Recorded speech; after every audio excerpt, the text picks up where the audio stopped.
podcast number 2. We're going to be talking about the Renaissance today with me, Mr. Allsop. And me, Mr. Baxter. Right then, Mr. Baxter, what does Renaissance mean? I don't know, it's a big word for me, sir. Renaissance. My guess is to do with rebirth and Very good. change. Something to do with change. Massive change, in fact. You got it right. Rebirth. I wonder where you heard that one from. Complete guess. So yeah, it's all about massive change in this time period of around 300 years, between sort of 1400 to 1700 roughly. There's a lot of changes, Yeah, massive change. Most common related to art and philosophy, but also translates to politics and society in general, the way things were run. Some names you might have heard of from the Renaissance period, people like Da Vinci, Michelangelo. There's drastic change in this time period. Okay, but your topic is to do with medicine, isn't it? Correct. Okay, so what has the Renaissance got to do with medicine? Well, if I was going to be cynical, not a lot. Okay, But should we stop it now? Yeah, well, in relative terms, not a lot. Right. But there were some new ideas. If you remember back to the podcast before, they didn't really know a lot about medicine at all. They didn't know what caused disease, didn't know how to treat disease. They didn't know how the body was even made up. Right. But that's where these new ideas come in terms of anatomy, how the body is built, which obviously doesn't help us know what caused disease, but it gives us a bit more of an idea. Gives you more of an idea. Yeah, what's going on. So there's two key people, really, we're talking about anatomy, and that's Harvey and Vesalius. And essentially what Harvey does is he looks at the circulatory system and the heart, and he discovers that the heart is actually a pump, and it pumps blood around the body. Seems so primitive now. Well, I yeah. guess at the time this was groundbreaking. Yeah, we think that's just Obvious. common knowledge and obvious. Yeah, but that is groundbreaking discovery. It disproves Galen wrong. He was the guy about 4 things. He was 4 humours in the theory of opposites, and he believed that the heart wasn't a pump. And Harvey disproved that. Vesalius also disproved lots of Galen's work by proving that the human lower jaw was in one part, not 2. And that's surely not too difficult to work out. well, you'd think so, wouldn't you? But the reason why they didn't know these things is because the church had prevented them from cutting up dead bodies and discovering these sort of... So did they then? Was there a period during the Renaissance where there was loads of grave robbers? Because I guess maybe in the early days the church weren't still on board. I don't know. Well, yeah, Vesalius was someone who initially was so interested in anatomy that he did dig up dead bodies and practice on them. But during this time period, we see a massive decline in the power of the church. Okay, you guys remember back to year 7 when we do the Reformation and the dissolution of the monasteries, where the power of the church in England especially declines massively, and there is a thirst for knowledge.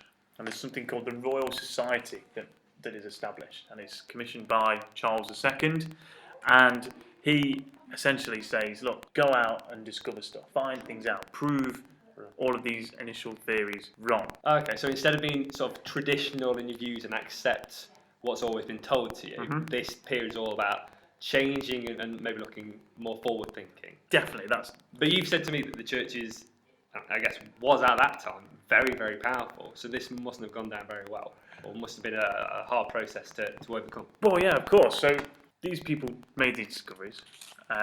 Famous scientist Thomas Sydenham began to do more scientific experiments and use a more scientific method with his work. But they all came across a lot of criticism and a lot of conflict. So these things weren't just accepted. It's not like you click a finger and these things are accepted. There is still... It's going to be a slow process. Yeah, there's still the belief that God causes disease from the majority of people. There's still the massive belief in miasma. You imagine it was quite a dangerous thing to do, to contradict the church at the time. Oh yeah, of course. If we're going back to medieval times, if you went against the church, you'd be killed. I imagine. You'd be killed, hung, crucified, whatever. Right. And you're right. With this declining power of the church comes new ideas, and I guess slowly but surely. Yeah, they struggle to get accepted, but they have one thing that really helps them. There's a thing called the printing press, which today is basically useless because we've got machines that print things for us, but the fast way of writing something down, copying it en masse, so when these people were making these discoveries, they got it printed and people heard about it Precisely, more so. yeah, precisely. So people are hearing about it.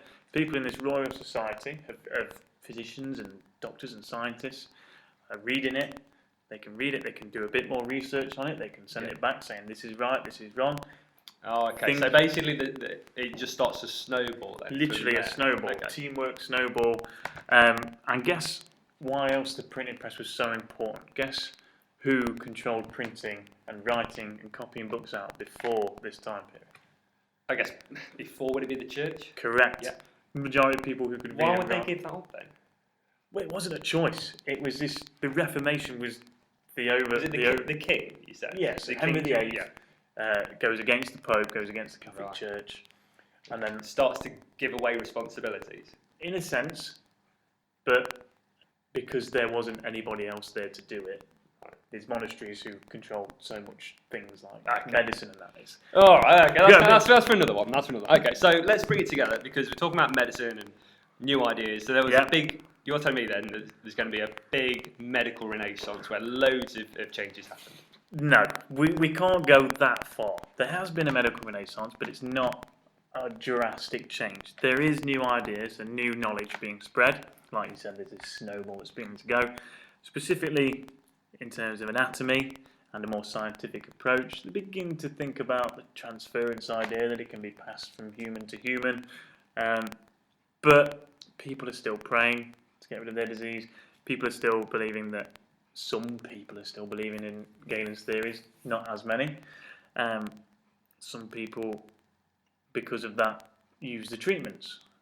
Even the people who had stopped believing Galen's ideas were still treating them in the same way. Right. It must have been a very confusing time where they must have been extremely religious, but also the introduction of medicine being more and more useful, and people are noticing that. It's very contradictory, isn't it? There's more, obviously, new medicines, new chemicals as well being discovered. So you're saying it's a very slow process through this period? Very Okay. Brilliant. Great, so on that note then, it's goodbye from me. And goodbye from me.